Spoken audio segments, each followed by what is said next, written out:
So now I had to confirm something. Okay.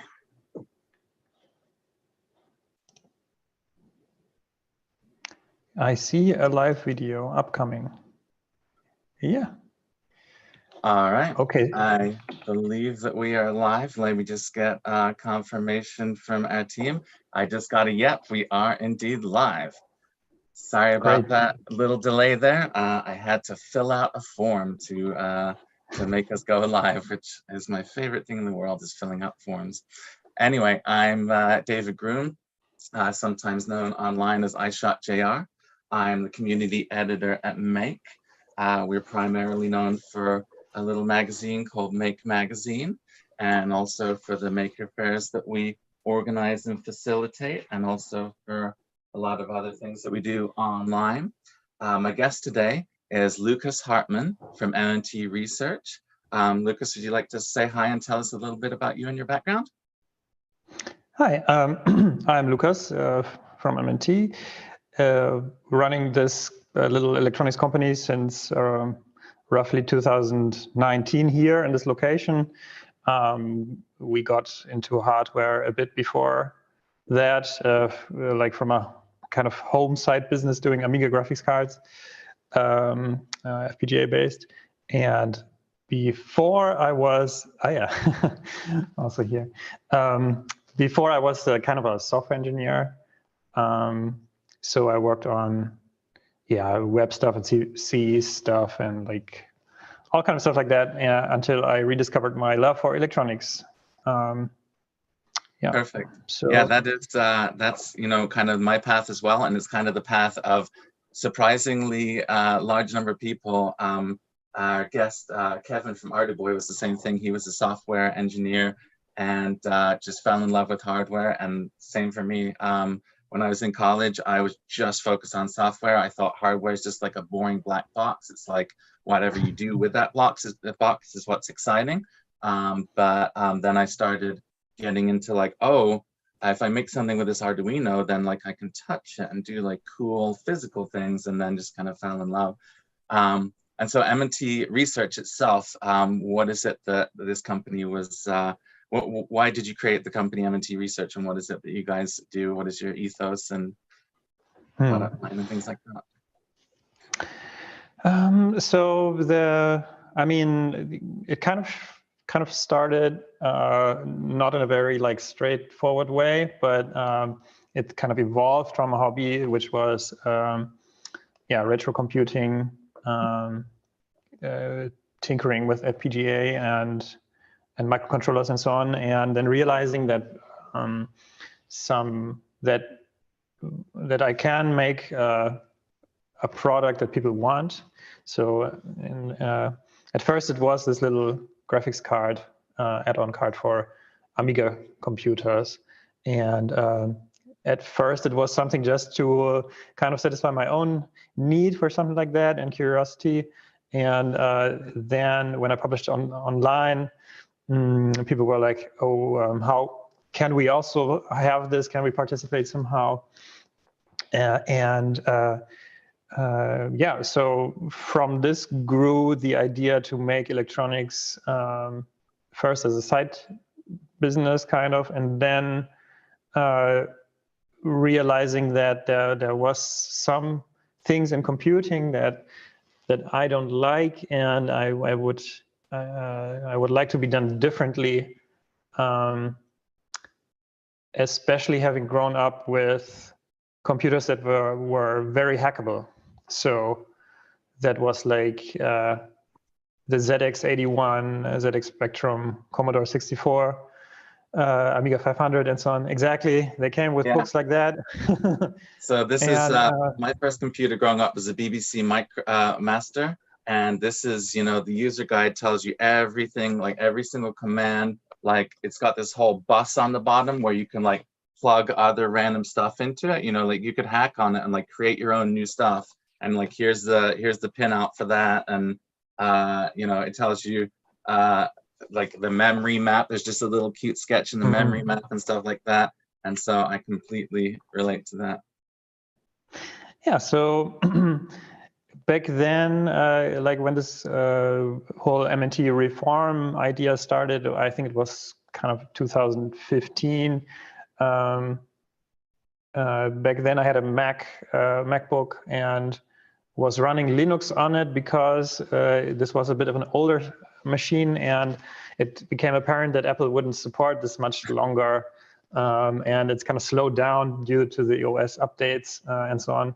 And when running Linux on the machine, I was like, oh, things don't actually work. I mean, it was a lot faster, and I kind of had, my freedom to do stuff with it back, but it didn't work perfectly. So there were like driver issues and stuff.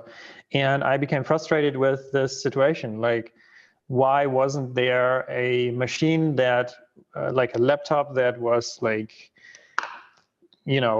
understandable, clear, where the hardware and software fits together, and it's all open source. And there was, I mean, the open source movement, especially around Linux and BSD, was already pretty strong. And I was thinking like, okay, why don't we have something similar for computers themselves? And there was some stuff in this, when I researched more into this area, there was already the Novena project from Bunny, which was kind of experimental, but they successfully made a portable computer and sold it through crowd supply. So that was one inspiration. And there's also this company Olimex that do a lot of open hardware. And I became more and more interested in open hardware, DIY, the whole maker movement. Make was, of course, also an influence. So it was the time when additive manufacturing became a thing. And I met Anna Dantas here in Berlin in the context of Fab Lab and other maker spaces. And it kind of became the idea to do something like this, take the computing into our own hands, even without a lot of capital, it became kind of like a not so impossible idea. So that's how, we came up with making MNT reform, and so that's the classic MNT reform with the transparent underside, open hardware laptop, also modular and repairable. Yeah, and Crowd Supply got in touch with us and invited us to be, to sell through their, and to crowdfund and to sell through their platform back then. That's when they still weren't part of Mauser. Nowadays they're part of Mauser, one of the biggest electronics parts distributors on the planet. So so the stakes are a bit higher now, and the numbers are a bit bigger, and everything is a bit more formalized and so on. And so after a few years of building these laptops, you tell me if I'm telling already too much. I was going to say, I want to take a little diversion because I often have, I have a lot of like props on hand in general, and I prepared some special ones for this one because I hadn't even thought about the retro computing history. The Amiga was already here. I didn't bring that just for you. Specifically, I've always been in love with handheld kind of clamshell devices. This is the HP 200LX, which is a DOS-based machine from the 90s. It runs on 2 AA batteries for like weeks or months even. And that's something that I had when I was a little kid, which is very strange because most people didn't even have laptops, let alone a computer in their pocket. Now everybody has a computer in the pocket. Back then, it was kind of weird. And so I've always been obsessed with that form factor. I just grabbed a couple things that were lying around the office. We can take it back even further. I got the TRS-80 Model 100, which was kind of one of the first handheld, I don't know, portable-ish things that, if you're a journalist, you can type on this and send in stories from the field and stuff. And the crown jewel of my collection, which is the IBM PC-110, which is a machine from the mid-90s. This is the smallest laptop I own that is a legitimate laptop. It runs Windows 95. It's got a 486 Intel processor. It's a real computer, and like I love this form factor. So I was really excited to talk to you about what you're doing. I have obsessively collected everything that's come out in this kind of range. Like my literal daily driver phone is a clamshell, which is very unusual. Most people, you know, have something that's more this shape, but I love the keyboard. And so again, I just got a bunch of things to kind of show off and give a little context here. But I felt like there was a bit of a resurgence in the handheld, in the clamshell form factor when GPD came out with the Pocket. I've had so many little laptops in my history, but they were always like, so this is a Fujitsu from the 90s or maybe the early 2000s. I think this runs XP, and it's got like a slow processor, a tiny screen. It's like not, I wanted it because it was tiny, but it was brutal to use.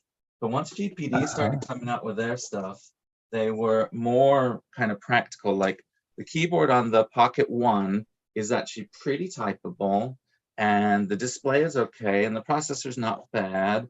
And then, well, the micro is kind of a different thing. It's more for like administrators and makers and stuff like that. And it's got a bunch of, like, it's got a DP9 serial port on it, which just, like, my main laptop that I'm talking to you on right now has 2 USB-C ports and nothing else. And this one's got 5 times as many ports, full Ethernet and everything on something with a 6-inch screen. But what really changed it was the GPD Pocket 3, because this thing, so this is the i7, 16 gig, 1 terabyte, same as the computer I'm using right now to talk on you. This was the first one that really, like, you could actually, like, every other one was like a toy that I just wanted because it was small. This one I can actually take with me, do full work on, and it's a real computer. And the thing that was like controversial or whatever about it is people were complaining because it's not small. Like, here's the IBM. It's quite big compared to that, or here's my phone is maybe a better comparison. Like, it is quite big compared to a lot of the other little ones that I showed you. But what it is for the first time, it's usable. Like, this is as good as my big computer. That's what you're trying to do with the MNT Pocket Reform, is you're not just trying to do a stunt of making the tiniest computer possible, like, you know, the Pocket Chip or maybe the Featherwing or something like that. Like, these are fun, but I don't want to work on this every day. You're making something that's really practical. And I think that, and well, we'll get into what the features are of your device, but I mean, yeah, can you just tell us, first of all, about the Pocket Reform, and then about some of its kind of practical functionality in the keyboard and things like that, maybe? Sure. Can I ask you, I'm very curious about 2 devices that you showed. Of course. Because yeah, you're the rare person that has all of these things. So I'm super curious.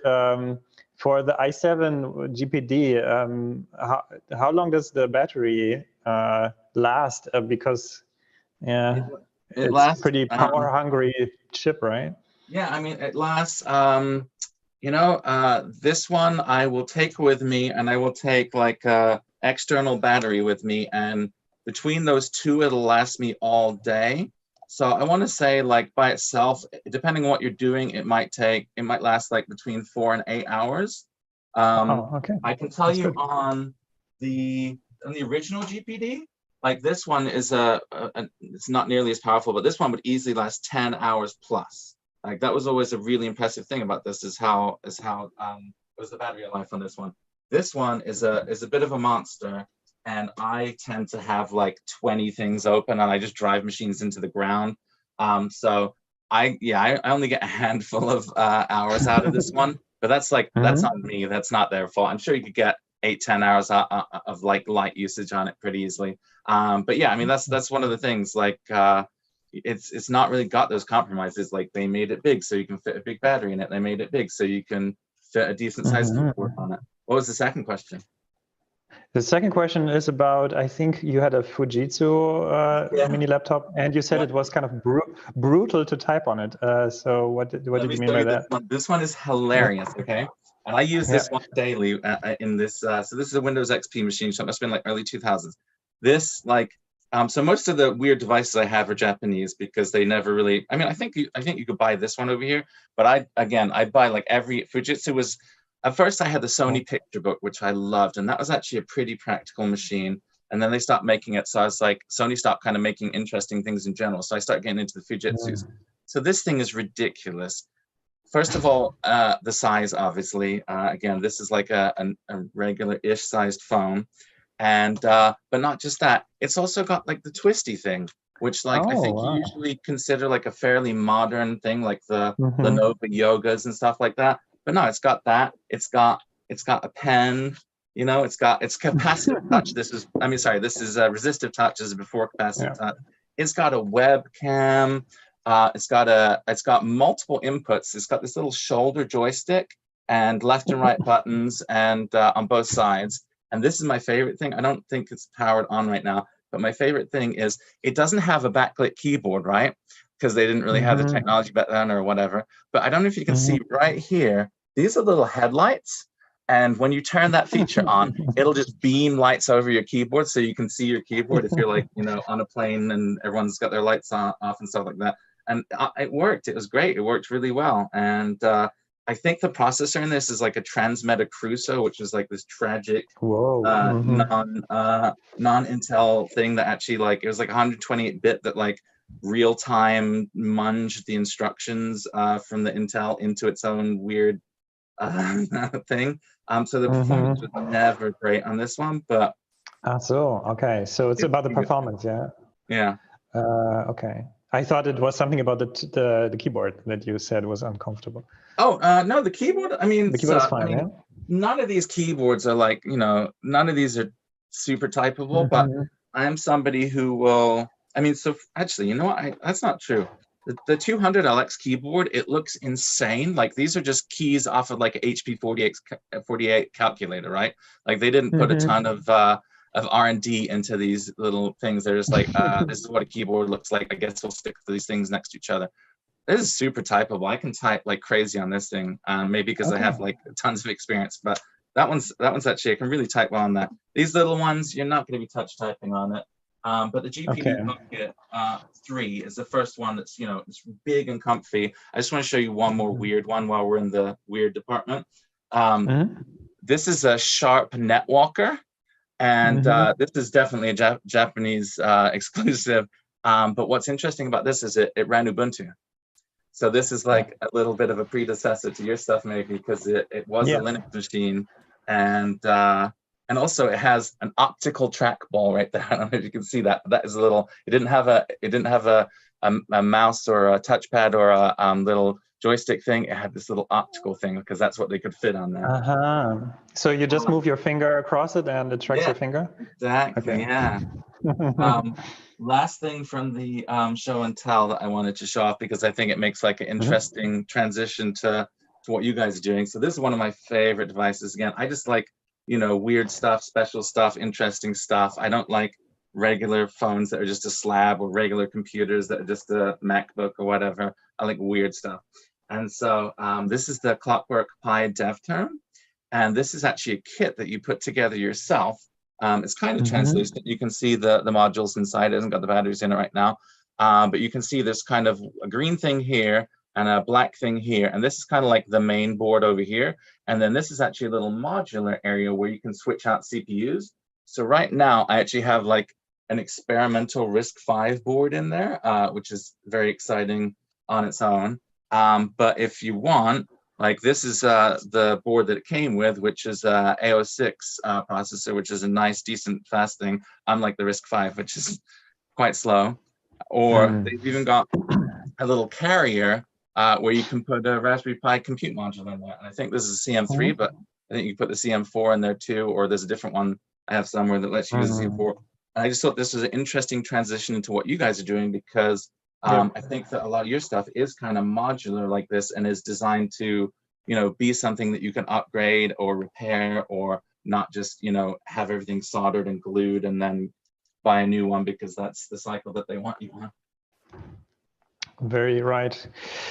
Yeah, so a while ago we decided to make another like the next member of the MNT Reform family, and to go a bit smaller, and that's Pocket Reform. So there's three of these exist right now. This is my personal one. So I have a black model, and there's here the purple the purple preview model. This will be a bit different. We'll probably have also a purple machined back. But yeah, so I think the color came out pretty nice. And the third one is also a black one, and it's in the US with Brandon, who does the press tour for us. Okay, all right. So yeah, if I close it, it's kind of chunky. It's maybe like a book. You have something like a phone or something you could put next to it. It's like a scale comparison. Yeah, I have an iPhone mini here. Oh, that's so not the... it's approximately the same size, right? So it's like a 5, like depth or whatever this dimension is called. Yeah, so this is a bit smaller phone. I don't know. I don't have a big phone right on my desk right now. And yeah, so that's a Reform laptop, and if you if you put them together, you see it's kind of almost exactly half the size, maybe a bit smaller. Can I just ask a question real quick? Those hinges, are they? Can you go all the way? Ah, nice. Awesome. Yeah, so you can go all the way. Perfect. So yeah, where do I start? So the first thing that that I always show people is that the backlight is now RGB, and we have a little shortcut where you can like change the brightness and the hue with the trackball. Are they individually addressable, or is there yes. Oh, cool. Yeah. So in the video, there's a video that we shot for the campaign. So in the beginning, there's like this kind of rainbow swirl going through the keyboard. So that's a little like little demo I coded like the day before shooting the video. Is that runs on the device and then plays this animation through USB HID commands. So you can also do that. So you can you could write your own effects for the.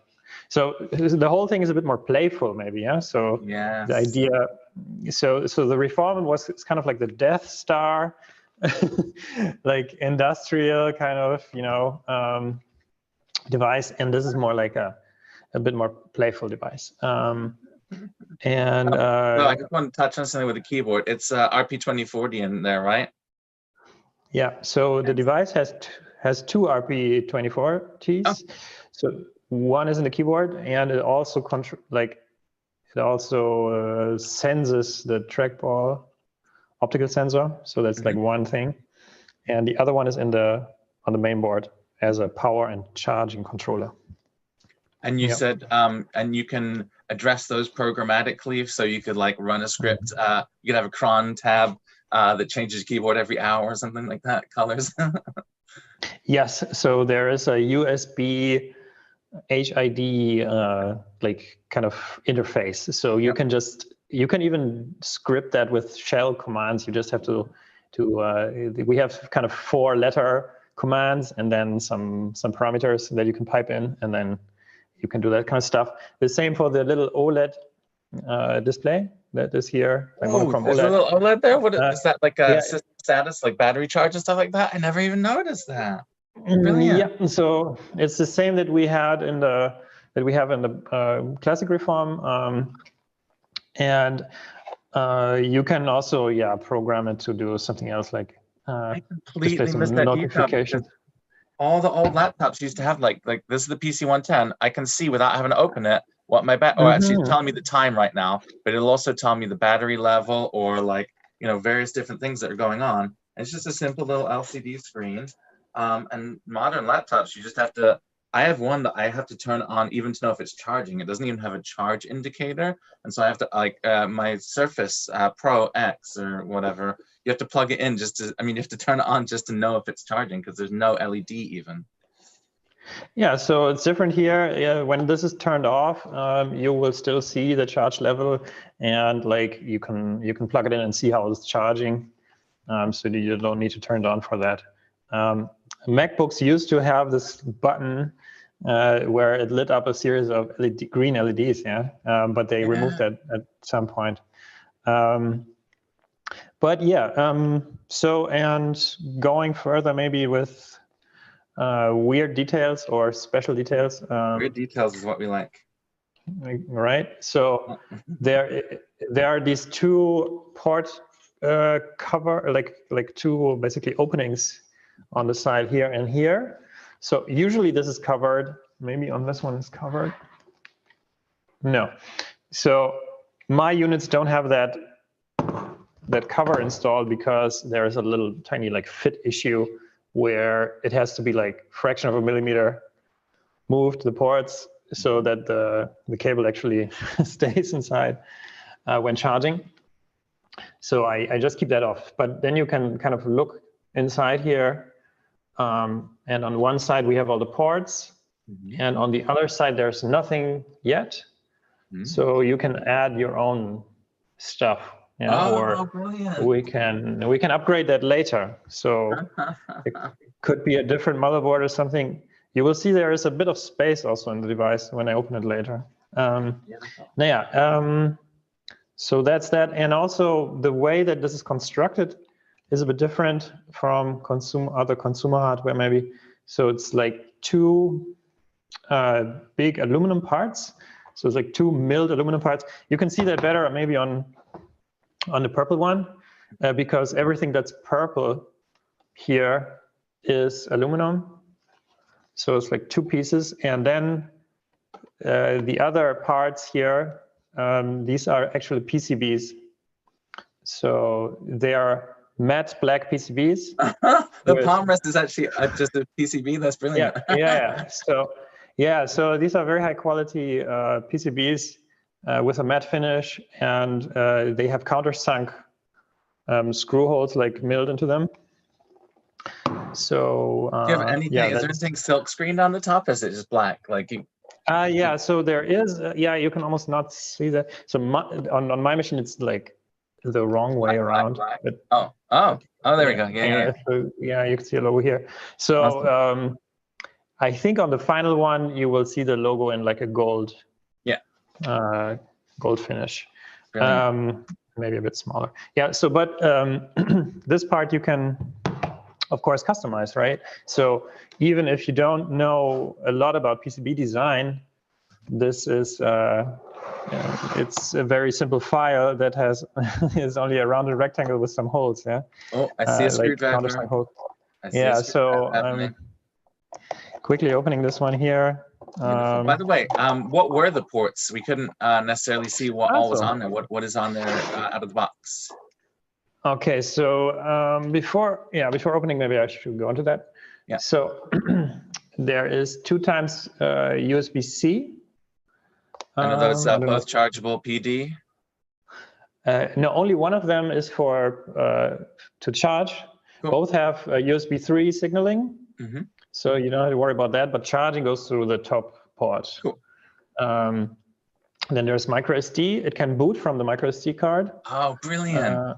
So you can have different firmware and pop it on different OS and pop it in, and that's one of the things I just share. The PC110 has 2 PCMCIA slots and a compact flash slot and a built-in 8 meg of storage. So you can easily boot like 4 different OSs. If you don't have anything in here, it'll boot to like this built-in firmware that's like a personal information manager, sort of like, calendar and little day planner thing.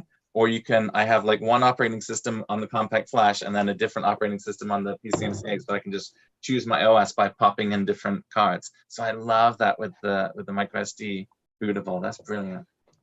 Yeah, so that's really nice also to, if you are into experimenting with different, for example, Linux distributions and you want to get your stuff running, then this is a very a convenient way to do it. Because if something goes wrong, you just pop it into your PC and then, you can fix the files or pop it into your other MNT reform, of course. There. So, and then there's a little micro HDMI, micro HDMI port, so you can connect a display, and a kind of uncommon X industrial Ethernet jack. So that's just Ethernet. It's just a bit smaller connector. So there's a cable like this. And yeah, it's kind of just smaller than Ethernet. And on the other side, there's RJ45. Yeah, and now this is like connected to the Ethernet here. That's brilliant. I think it's not common yet on like consumer electronics, but it's being used in the server space to have like higher density of Ethernet ports than before. And while we're talking about networking real quick, it's got Wi-Fi, obviously, but also there's some WAN options, I think. Yeah, so this one right here has an LTE modem. Like, I don't know if LTE is a common thing in the US, but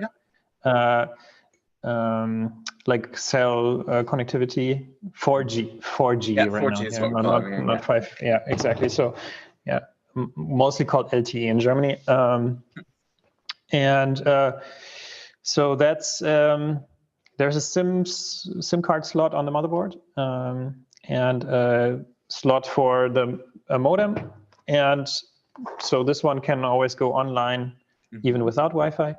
And on the processor module, there's also Wi-Fi and Bluetooth built in. So you have a lot of like wireless connectivity. So I'm just finishing opening this other one, so then I can just show and not only tell.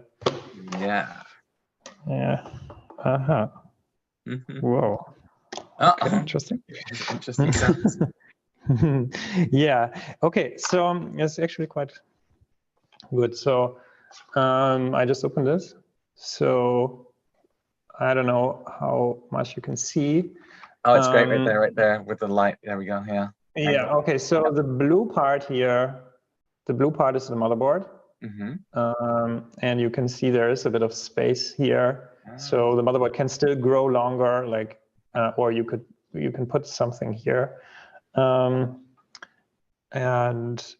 yeah, when I opened this, the processor module popped out because it was attached with with to an antenna. Yeah. So yeah, another interesting thing here while I'm at this. So as you can see, the inside of this back panel is copper. Yeah, like just heatsink. So that's heatsink. Yeah. So it's passively cooled. There's no fan.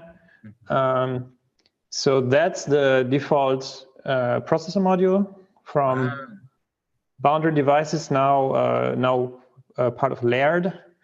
And this goes on a adapter card.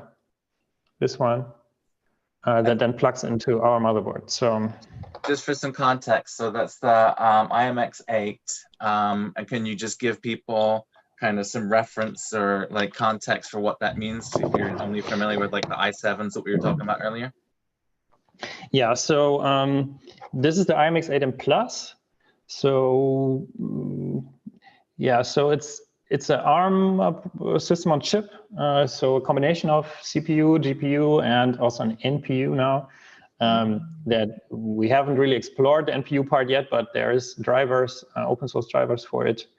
And just for people who aren't familiar with the acronyms, that's your CPU is like your main processor, your GPU is your graphics, and your NPU is the new sort of machine learning optimized, like ultimate matrix processing specialized chip. Exactly. So later you will be able to run something like TensorFlow through this if you want, if you're into this kind of stuff. And so machine learning algorithms. But so the main workhorse is the CPU, and in this case it's still an ARM Cortex A53, so it's an in-order core, but running at 1.8 gigahertz, and 4 of them. And on my machine, I was able to overclock it to 2 gigahertz. I'm not sure if that works on all of them, because officially that's not a thing. Yeah. But because it is a 14 nanometer process, you have some, so it doesn't get so hot by default and doesn't use so much power. So you have something to play with in terms of like overclocking and stuff. And when you say, again, just for context for people that aren't familiar with this stuff, when you're talking about the nanometer process, you know, phones are down like in the single digits now in their, whereas like some of these old computers, like, I don't know what this, what the 486 in here is probably like 200 or something, is what we're talking about. It's the size of it's the intricacy of the CPU, how small you can get the transistors and stuff like that. Exactly. And that relates to the thermal. Yeah. Yeah, if they're smaller, usually less heat is produced for like kind of the same amount of calculation that you can make. Okay, so, and there's also the memory on this module, and we ship it this time with 8 gigabytes of DDR4. But yeah, so that's kind of the default that we start with. Yeah. So. And by the way, how does that compare to the big guy? What's powering the original? It's okay. So it is the successor to the IMX8MQ in the big reform. So it's a die shrink. So the IMX8MQ was 28 nanometers. So they shrunk it down to 14. So you get more speed out of it and less heat and uses less power. So it's not a compromise just because it's smaller doesn't mean it's weaker. It's actually more powerful. So the CPU, and also they upgraded some internal stuff, so you can get more. You can you have a higher memory limit. Yeah, so you can address 8, maybe even more. I don't know. Gigs of memory, and whereas on the old one it was only 4. And obviously that's not something that's user installable like some older laptops. That's on the die, right? That's not on the die, but it's like next to the die, so it's on the same module. But you can pop out a module in a year's time that's got 16 when it's cheaper, and yeah, exactly. So for example, this is a module that has a CM4. The Raspberry Pi CM4. Yeah. This works, but it's not yet fully, polished. So that's something that you'll be able to have a Raspberry Pi powered Pocket Reform. Yeah, I think so. Oh, cool. So I haven't been able to boot the display yet with a CM4, but I know that other people already did that with the same display. So. And what is that A72? What is the Pi? Yeah, so it has 4 A72s, so it has more processing power. So there are some pros and cons to both. So the Raspberry Pi CM4, it doesn't have USB 3, for example. On the Pi 4 itself, the USB 3 is an extra chip, and it uses the PCI Express bus. And this one has this one has 1 PCI Express and 2 USB 3 controllers. And it has hardware encryption acceleration. So if you want your hard disk encrypted, it will be more efficient than on the Pi, because the Pi doesn't have this feature. The ARM processor doesn't have this feature. Probably easier to ship it around the world without customs restrictions or whatever. That's why they probably left it out, I guess. But this one has it, and it has a totally different architecture and GPU So the Raspberry Pi has this custom video core GPU that's actually running everything behind the scenes, and it has its own secret operating system. And so the IMX 8M and M Plus, it's the ARM that is the main processor, and the GPU comes later if you want it, and it has open source drivers that are reverse engineered. So a nice all-around chip, I think. It's very well documented. It has like thousands of pages of PDF if you want to get into the details, that you can download at NXP's website. And that was important for us, right? So we didn't want to ship it with a mystery meat chip that nobody knows what's going on in there, only if you sign NDA and so on. So that was not, that was not the goal, to do that. So, so that's why we don't ship it with, for example, an Intel chip. Right. So that's a different concept, let's say. So we compromise a bit on the performance side to gain more on the openness side. That's the idea of the whole. And what is that? How does it feel in daily use? Does it feel responsive and like, I mean, obviously you use it as a daily driver and stuff? Yeah. So actually, to be really honest, I'm using this more than the big reform. Maybe because it's a novelty. And I'm still very excited about it, but also some stuff is a bit more responsive. I like that it's small and stuff. And it's also made for writing, right? So writing is kind of like one of the main things that this is for, and that usually doesn't require a lot of processing power. Right. The Model 100 here was, intent. You know what else I have? I have a what's it called? I have this crazy Z80 based thing. It's even flatter. It was like the first iPad. I think it was like a Sinclair Research or something 80, and it was just designed specifically for journalists. And one of my favorite authors, Douglas Adams, used to use it to like type on the beach, which was like an insane concept back then. Like, so yeah, I love that it's for writing, because that's obviously something I do a lot of and that I use a lot of my machines for. But speaking of writing, one thing I wanted to make sure we really got into is the keyboard, because the keyboard on that thing is better than any of the mainstream. Like I've got a Lenovo X1 Nano here and a Carbon here, and like the keyboards on these things are these little shallow things, and I know all the latest Macs are all trash. Tell us about your keyboard, please. Okay, so so the keyboard got a lot of attention, and it also kind of dictated the size of the device, because first we wanted to make a 5-inch device. So, but this was scrapped after we saw that we couldn't fit enough keys in there.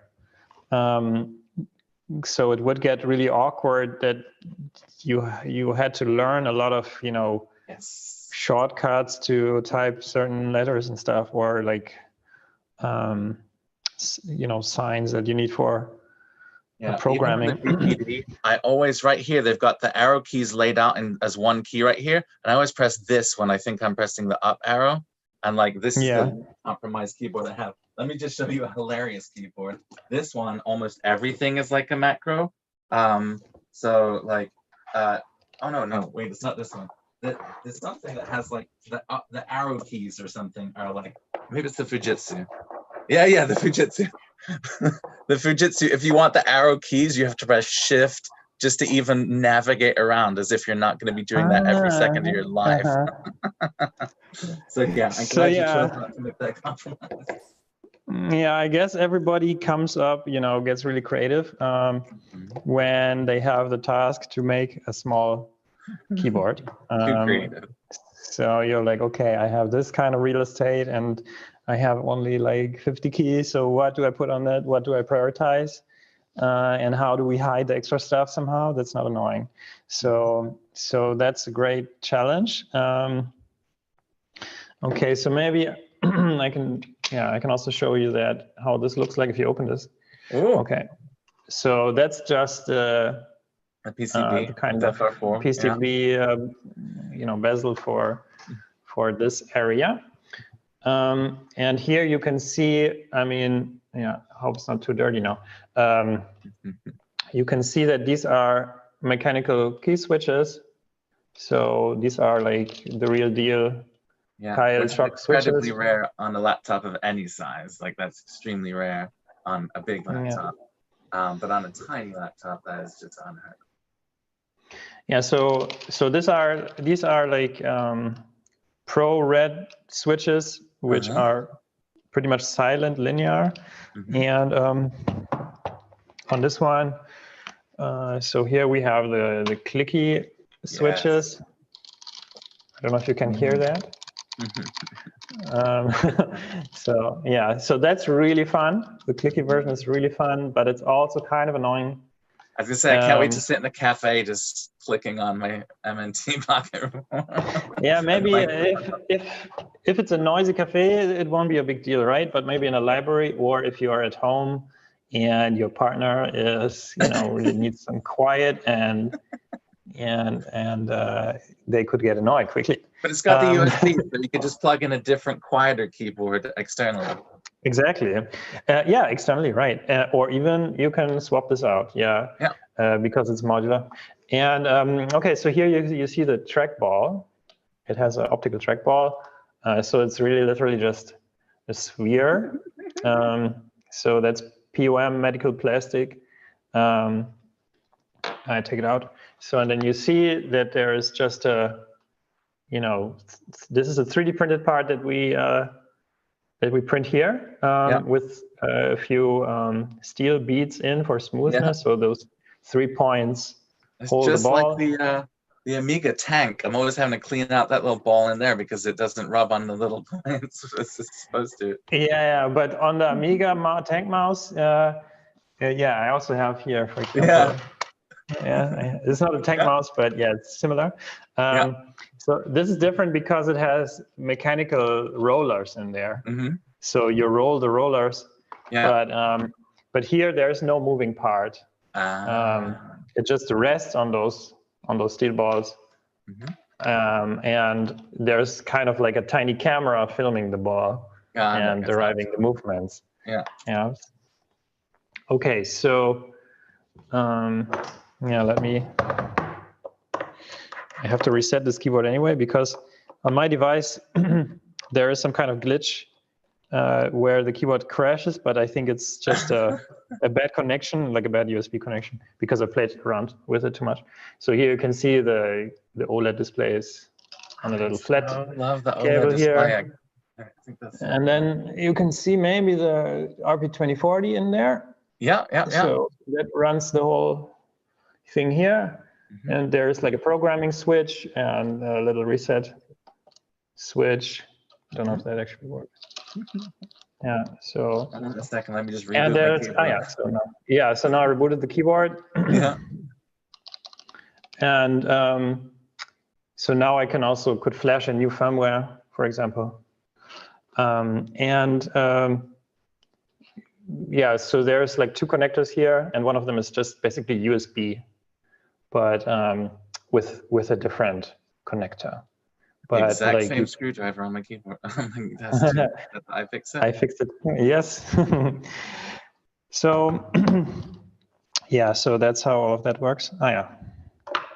Okay, so keyboard is rebooted. We've got about 10 minutes left to the top of the hour, which is a little longer than I know we talked about going. But one thing I want to make sure we get into is, I know we touched on it and posted a link to it, but this is a crowd supply campaign, which you mentioned earlier, which means that people can back this product, and it's an active campaign right now.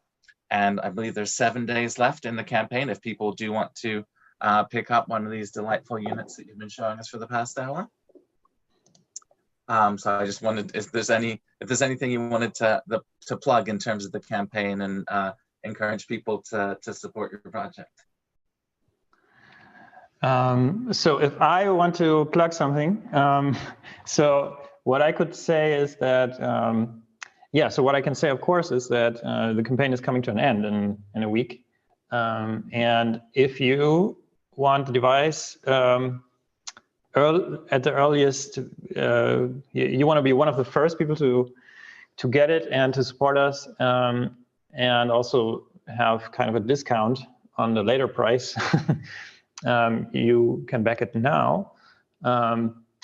After the campaign is over, it's not like it's going to be unavailable, but it kind of switches the mode to crowd supply will be a shop, yeah, and then you can like pre-order, and later when we ship them the initial stock, you can buy it from their stock. Cool. So it's cheaper and you get it sooner if you go through Crowd Supply's campaign right now, which you got a week left to do. Yep, exactly. Awesome. Because yeah, and there's also a nice package we put together. So the hyper models, they if you can afford it and want to support us, you can get a few extras in the hyper edition. So it ships with a 1 TB SSD, and it has a nice vegan leather bag. So that's the bag here. Let me, yeah.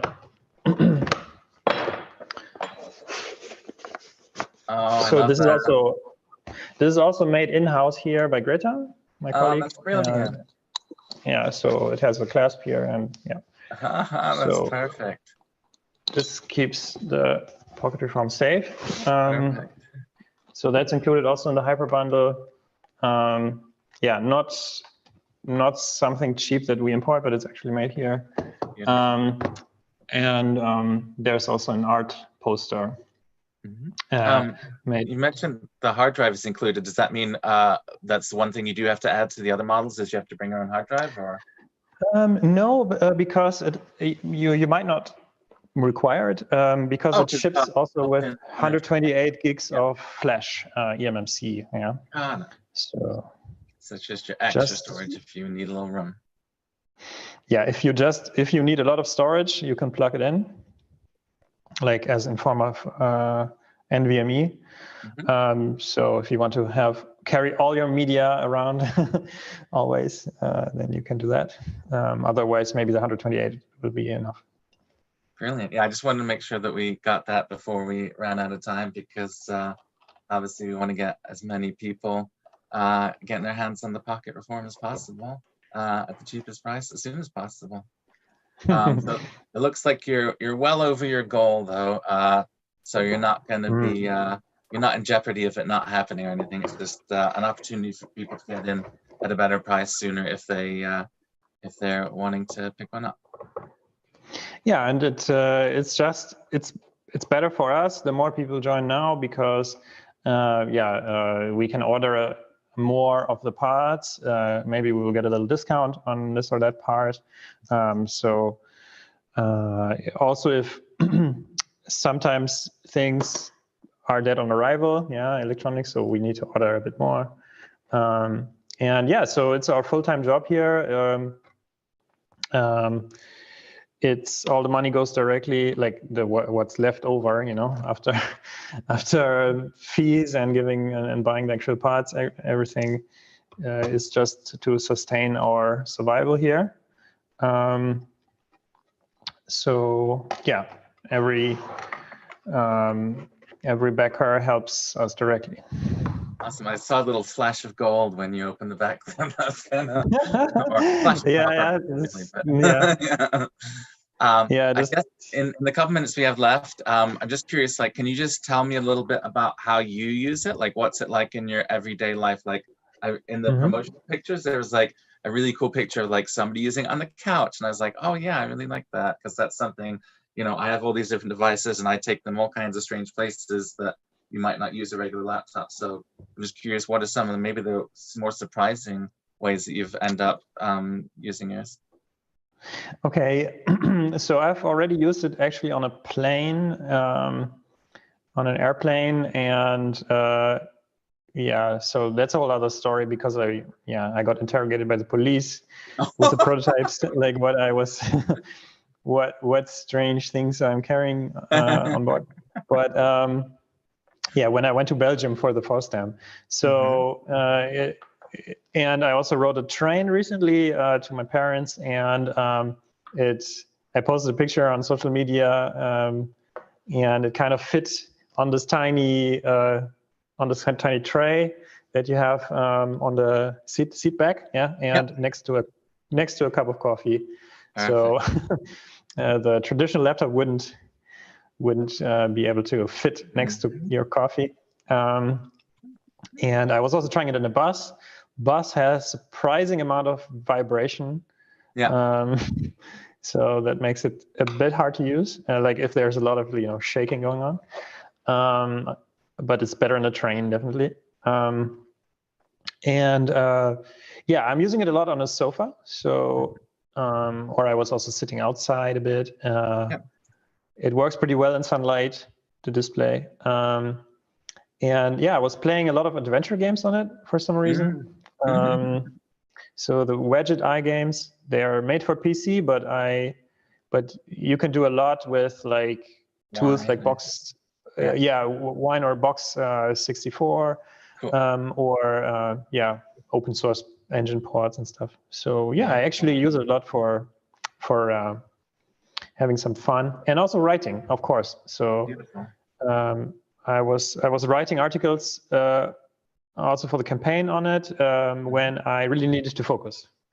So because it's kind of like a distraction-free thing, right? Because you can't fit so many apps there, and it's not iOS, which constantly bombards you with notifications and so on. I have a question. So with this keyboard, you can set it down and you can type like this, but 9 times out of 10, what I'm really doing is walking around like this. Can you just show me what that? I'm just curious, like how do you use the keyboard? Do you do this kind, or do you just always put it down? So you can do that. Like you can thumb on it, but I wouldn't recommend it for like writing a lot of text. So I would set it down. I don't. So let's say this is the table. So I set it down and then I type. Yeah, and I can't. It's kind of awkward to show you right now, but I will post a video later. I promised some people to post the video how to touch type on this. Beautiful.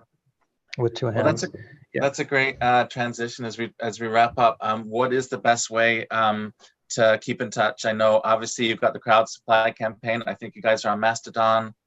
Is that the way to go? Yeah, so Mastodon is really the best way to follow us right now. Or for old school people, there's also an IRC channel on Libera Chat. So MNT minus reform. It's a nice community there. For me, the main social media channel is Mastodon. I am kind of transitioning away from Twitter. We are still there as kind of a corporate account, but the environment there is not as friendly as it used to be. So we are embracing Fediverse, definitely. It makes sense with everything else you guys are doing. It seems like the right platform for you, and that's definitely what I've been trying to do. Awesome. I think we're coming up on twice as long as we had planned, but I had fun. I hope that you had fun. It's a lot of fun. I think we got a link to the Discord, so I'll be on there if people have any other questions about any of the things that we talked about on the Make Discord. If you want to know anything about any of my weird devices or anything, I'll try and get back to you there. Check out the crowd supply campaign. Check out our both of our Mastodon accounts, and thank you so much, Lucas. I wish you the best of luck with your campaign. I hope you get even more, 5 times your goal instead of 4 times or whatever you're at right now. And thank you very much for having us. Thanks for coming on. Thank you so much. Bye.